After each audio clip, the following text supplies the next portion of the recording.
चंदा के माता पिता उसकी शादी के लिए एक अच्छे लड़के की तलाश कर रहे थे। तभी चंदा के मामा एक लड़के के बारे में बताते हैं। वो कहते हैं कि लड़का का नाम अरविंद है, वो किसी कंपनी में मैनेजर के पद पर है और महीने के 80,000 कमाता है। चंदा के माता पिता ने लड़के की फोटो देखी तो उन्हें लड़का पसंद आ गया। जब चंदा की मां ने चंदा को लड़के की तस्वीर दिखाई तो चंदा ने कहा, जब आप दोनों को लड़का पसंद है तो मुझे भी पसंद है। अब लड़का और लड़की वालों के परिवार ने मिलकर शादी की तारीख तय कर दी। चंदा के माता पिता बहुत खुश थे कि उनकी बेटी की शादी एक अच्छे घर में हो रही है। पूरी धूमधाम से चंदा की शादी हो गई। अब चंदा अपने बचपन के घर को छोड़कर एक नए घर में चली गई। कुछ दिन तो चंदा को अपने माता पिता और अपने घर की बहुत याद आई। चंदा की शादी के अब महीने बीत गए थे। अब उसके पति अरविंद पहले जैसा व्यवहार चंदा के साथ नहीं करता था। चंदा से वो चिड़ा सा रहता था। अरविंद अब न पहले जैसा चंदा को प्यार करता और न ही उसकी बातों को मानता। चंदा को समझ नहीं आ रहा था कि वो क्या करे। वो बस रोकर अपने दर्द को कम करने की कोशिश करती।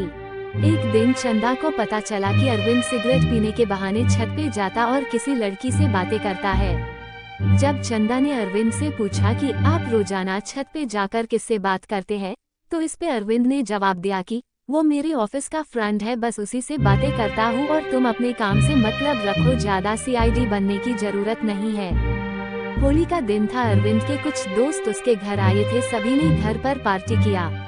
उस दिन अरविंद का एक दोस्त थोड़ा ज्यादा ड्रिंक कर लिया था और उसने नशे में चंदा के सामने जाकर कहा, भाभी आप इतनी प्यारी और मासूम हो, फिर भी अरविंद भाई दिन भर उस घमंडी नेहा से बातें करते रहते हैं। लगता है कि आप अरविंद भाई का सही से ख्याल नहीं रखते।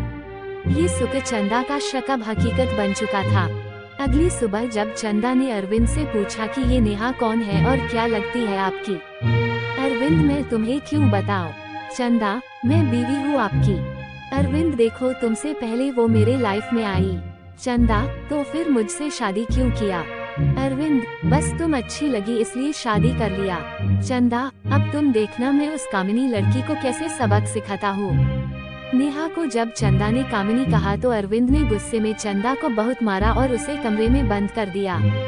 चंदा की सास को सब पता था, फिर भी वो अपने बेटे के सामने एक शब्द भी नहीं बोलती थी। शाम को जब अरविंद आया तब उसने रूम का दरवाजा खोला। उस दिन चंदा की तबीयत खराब हो गई, फिर भी उसी हालत में उसने खाना बनाया। चंदा ये सारी बातें अपनी माँ को बताना चाहती थी, लेकिन चाहकर भी वो नहीं बता पा रही थी, क्योंकि वह जानती था कि अगर उसके माता पिता को ये सब पता चलेगा तो वह परेशान हो जाएंगे। अरविंद अब चंदा के साथ नौकरानी जैसा व्यवहार करने लगा। छोटी छोटी बातों पे उसे मारता। चंदा अब धीरे धीरे डिप्रेशन का शिकार होने लगी। उसके दिमाग में गलत ख्याल आने लगे। अब न वो समय पे खाना खाती और न ही किसी से बात करती। आखिरकार एक दिन चंदा ने रूम में फांसी लगाकर आत्महत्या कर ली। चंदा ने आत्महत्या का कारण किसी को नहीं बताया, लेकिन उसके सास को पता था कि चंदा ने आत्महत्या क्यों की। दूसरी तरह चंदा के माता पिता का रो रो कर बुरा हाल हो गया। चंदा की मां ने पुलिस को आत्महत्या कारण उसके ससुराल वालों को बताया। पुलिस अरविंद और उसके माता पिता को ले गए, लेकिन पैसों के दम पर कुछ ही दिनों में अरविंद और उसके माता पिता जेल से छूट गए। जीवन में अक्सर अच्छा दिखने वाला इंसान अच्छा नहीं होता।